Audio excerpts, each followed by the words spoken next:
بسم اللہ الرحمن الرحیم۔ درود ہو محمد مصطفیٰ صلی اللہ علیہ وسلم اور ان کی آل پر۔ السلام علیکم یوٹیوب کے ناظرین، آپ دیکھ رہے ہیں ون پاتھ ٹی وی۔ ناظرین، آپ غیر دینی ویڈیو کو لائک، شیئر اور سبسکرائب کرتے ہیں جس میں کوئی خیر یا ثواب نہیں۔ اس دین کی ویڈیو کو لائک کریں اور اپنے دوستوں کو شیئر کریں۔ دین کی بات شیئر کرنا صدقہ جاریہ ہے۔ اللہ آپ سب کو اس کا اجر دنیا یا آخرت دونوں میں ضرور دے گا۔ اگر آپ نئے ہیں تو اس ون پاتھ ٹی وی چینل کو سبسکرائب کر دیں تاکہ آپ سب دین سے جڑے رہیں۔ اللہ آپ سب ناظرین کی دلی مراد پوری فرمائے، آمین۔ حضرات، پچھلے پارٹ میں ہم نے دیکھا حضرت ابراہیم علیہ السلام نے بت پرست قوم کو نصیحت کے لیے بتوں سے بغاوت کی۔ اب اس پارٹ میں غور کریں گے ابراہیم علیہ السلام کی نمرود بادشاہ کو اسلام کی دعوت اور آپ کو سزا کے لیے تیار ہوئی آگ کا ٹھنڈا ہو جانا۔ نمرود کو اسلام کی دعوت اور اس سے مناظرہ۔ اب یہ مشورے ہو ہی رہے تھے کہ تھوڑا تھوڑا کر کے یہ باتیں وقت کے بادشاہ تک پہنچ گئی۔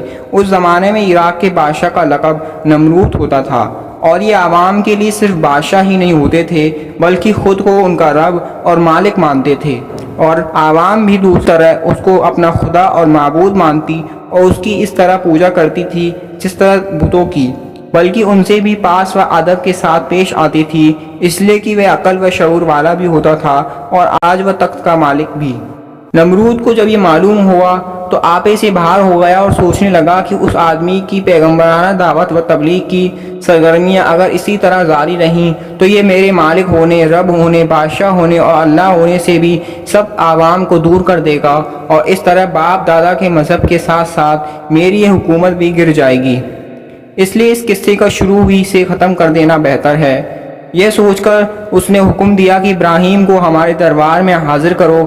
السلام سے معلوم کیا تو باپ دادا کی دین کی مخالفت کس لیے کرتا ہے؟ مجھ کو رب ماننے میں تجھے کیوں انکار ہے؟ حضرت ابراہیم علیہ السلام نے کہا، میں ایک اللہ کو مانتا ہوں، اس کے علاوہ کسی کو اس کا شریک نہیں مانتا۔ ساری کائنات اور تمام عالم اسی کی مخلوق ہیں اور وہی ان سب کا پیدا کرنے والا ہے اور مالک ہے۔ تو بھی اسی طرح ایک انسان ہے جس طرح ہم سب انسان ہیں، پھر تو کس طرح رب یا خدا ہو سکتا ہے؟ اور کس طرح یہ گنگے بہرے لکڑی کے بت خدا ہو سکتے ہیں؟ میں صحیح راہ پر ہوں اور تم سب غلط راہ پر ہو، اس لیے میں آپ کی تبلیغ کو کس طرح چھوڑ سکتا ہوں اور تمہارے باپ دادا کے اپنے گڑے ہوئے دین کو کیسے اختیار کر سکتا ہوں؟ نمرود نے ابراہیم علیہ السلام سے معلوم کیا کہ اگر میرے علاوہ تیرا کوئی رب ہے تو اس کی ایسی خوبی بیان کر کہ جس کی قدرت سمجھنا ہو۔ تب ابراہیم علیہ السلام نے فرمایا، میرا وہ رب ہے جس کے قبضے میں میری جان ہے اور تیری جان ہے، وہ مجھے اور تجھے موت دیتا ہے اور وہی پیدا کرنے والا ہے۔ بڑی سمجھ والا نمرود موت و حیات کی حقیقت سے ناآشنا کہنے لگا، اس طرح موت اور زندگی تو میرے قبضے میں بھی ہے۔ اور یہ کہہ کر اسی وقت ایک بے قصور آدمی کے بارے میں جلاد کو حکم دیا کہ اس کی گردن کاٹ دو اور موت کے گھاٹ اتار دو۔ جلاد نے فوراً حکم پورا کیا اور قتل کی سزا پائے ہوئے مجرم کو جیل سے بلا کر حکم دیا کہ جاؤ، ہم نے تمہاری جان بخش دی۔ اور پھر ابراہیم کی طرف متوجہ ہو کر کہنے لگا، دیکھا میں کس طرح زندگی بخشتا اور موت دیتا ہوں، پھر تیرے اللہ کی خاص بات کیا رہی؟ حضرت ابراہیم علیہ السلام سمجھ گئے کہ نمرود یا تو موت اور زندگی کی اصل حقیقت نہیں جانتا اور یہ عوام کی غلط فہمی میں ڈال دینا چاہتا ہے تاکہ وہ اس فرق کو سمجھ نہ سکیں کہ زندگی بخشنا اس کا نام نہیں ہے بلکہ نہ سے ہاں کرنے کا نام زندگی بخشنا ہے۔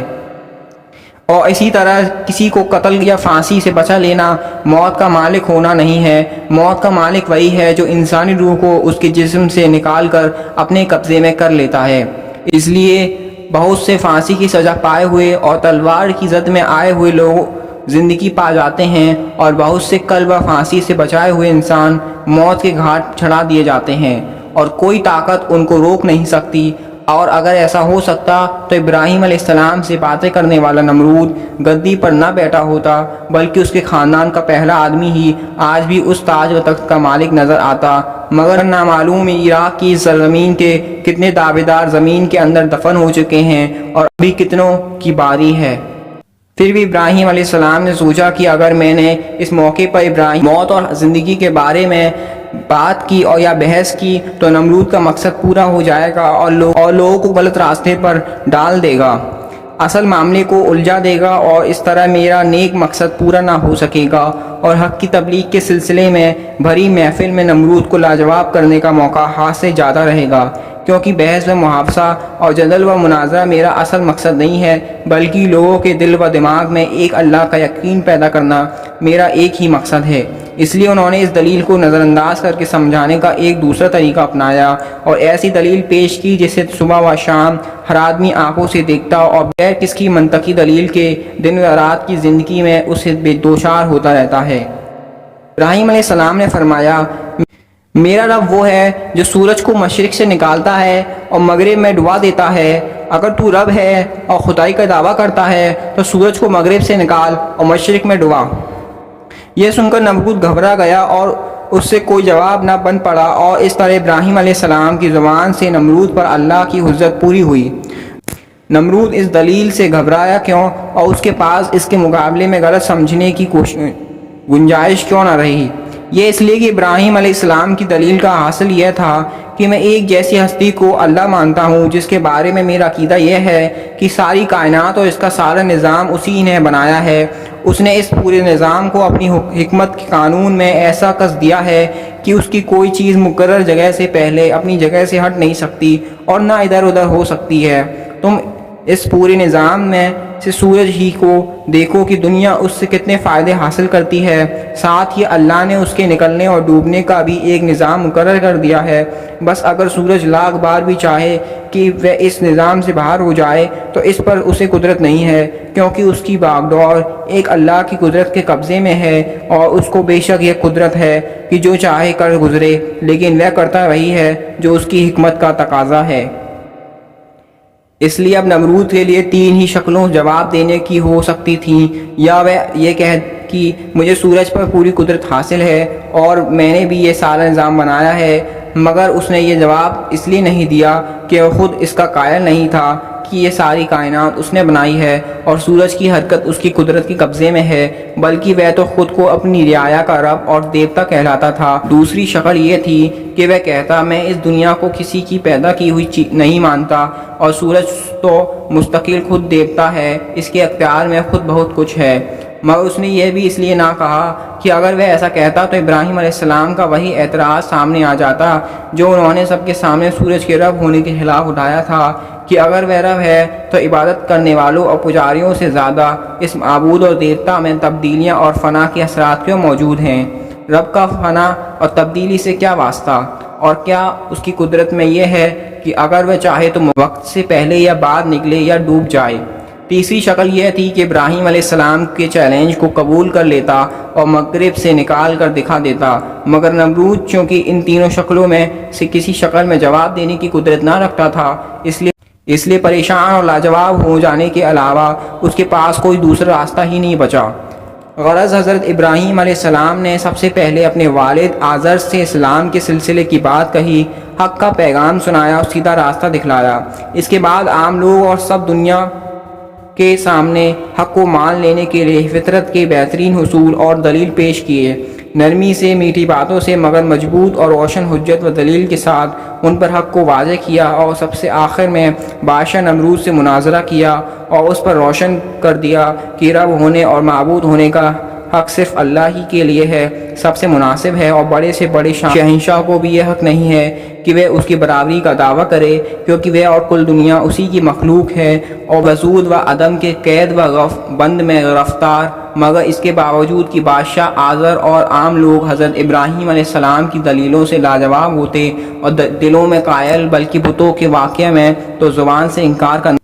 ابراہیم علیہ السلام جو کچھ کہتے ہیں وہی حق ہے اور صحیح و درست، پھر بھی ان میں سے کسی نے سیدھا راستے کو نہ اپنایا اور حق قبول کرنے سے بچتے رہے، اور اتنا ہی نہیں بلکہ اس کے خلاف اپنی ندامت اور ذلت سے متاثر ہو کر بہت زیادہ غیظ و غضب میں آ گئے، اور بادشاہ سے رعایا تک سب نے ایک ہو کر فیصلہ کر لیا کہ بتوں کی توہین اور باپ دادا کے دین کی مخالفت میں ابراہیم کو دہکتی آگ میں جلا دینا چاہیے، کیونکہ ایسے سخت مجرم کو سزا یہی ہو سکتی ہے، اور بتوں کو حقیر سمجھنے کا بدلہ اسی طرح لیا جا سکتا ہے۔ آگ کا ٹھنڈا ہو جانا۔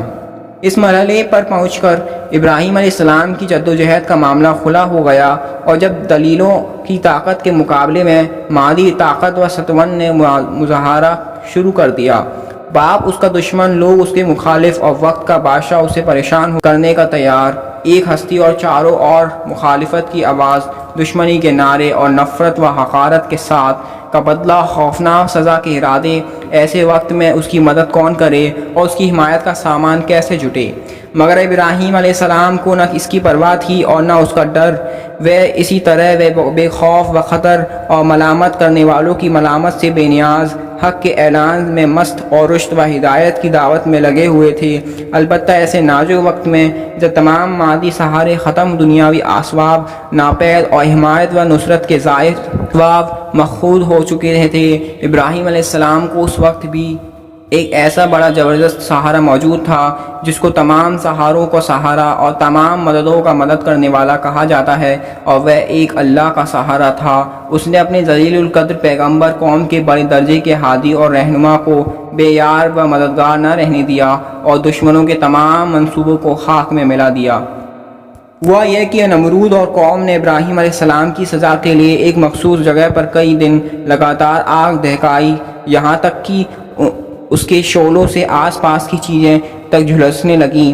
تب اس طرح بادشاہ اور قوم کو پورا اطمینان ہو گیا، اب ابراہیم کے اس سے بچ نکلنے کی کوئی شکل باقی نہیں رہی۔ تب ایک گوفن میں ابراہیم علیہ السلام کو بٹھا کر دہکتی آگ میں پھینک دیا گیا۔ آگ اسی وقت حضرت ابراہیم علیہ السلام کے حق میں بردم و سلامہ بن گئی، اور دشمن ان کو کسی قسم کا نقصان نہ پہنچا سکے، اور ابراہیم علیہ السلام دہکتی آگ میں سالم و محفوظ دشمنوں کے نرغے سے نکل گئے۔ مختصر یہ کہ بدبخت قوم نے کچھ نہ سنا اور کسی بھی طرح رشد و ہدایت کو قبول نہ کیا، اور ابراہیم علیہ السلام کی بیوی حضرت سارہ اور ان کے برادران حضرت لوط علیہ السلام کے علاوہ کوئی ایک بھی ایمان نہیں لایا۔ تمام قوم نے حضرت ابراہیم علیہ السلام کو جلا دینے کا فیصلہ کر لیا اور دہکتی ہوئی آگ میں ڈال دیا، لیکن اللہ تعالیٰ نے دشمن ارادوں کو جلیل و رشکا کر کے حضرت ابراہیم علیہ السلام کے حق میں آگ کو بردم و سلامہ بنا دیا۔ تو اب حضرت ابراہیم علیہ السلام نے ارادہ کیا کہ کسی دوسری جگہ جا کر پیغام الہی سنائیں اور حق کی دعوت پہنچائیں، اور یہ سوچ کر فدان سے ہجرت کا ارادہ کر لیا۔ اور ابراہیم نے کہا، میں جانے والا ہوں اپنے پروردگار کی طرف، قریب ہی وہ میری رہنمائی کرے گا۔ سورہ الصفات آیت 37۔ یعنی اب مجھے کسی ایسی آبادی میں ہجرت کر کے چلا جانا چاہیے جہاں اللہ کی آواز حق پسند کان سے سنی جائے۔ اللہ کی زمین تنگ نہیں ہے، میرا کام پہنچانا ہے، اللہ اپنے دین کی اشاعت کا سامان خود پیدا کر دے گا۔ انشاءاللہ اگلے پارٹ میں ہم حضرت ابراہیم علیہ السلام کی، کلدانین کی اور حضرت اور حاضرہ کی رضی اللہ عنہا کی مختصر سیرت اور پرندوں کے عبرتناک واقعے پر غور کریں گے۔ اس ویڈیو کو لائک کر دیں، شیئر کریں اپنے دوستوں کے ساتھ۔ دین کی بات شیئر کرنا صدقہ جاریہ ہے، اللہ تعالیٰ آخرت میں آپ کو اس کی سزا ضرور دے گا۔ ناظرین، آپ اس چینل کو سبسکرائب کر دیں تاکہ آپ کو دین کی بات ملتی رہیں، آپ دین سے جڑے رہیں۔ اللہ تعالیٰ آپ سب کی دلی مراد پوری فرمائے۔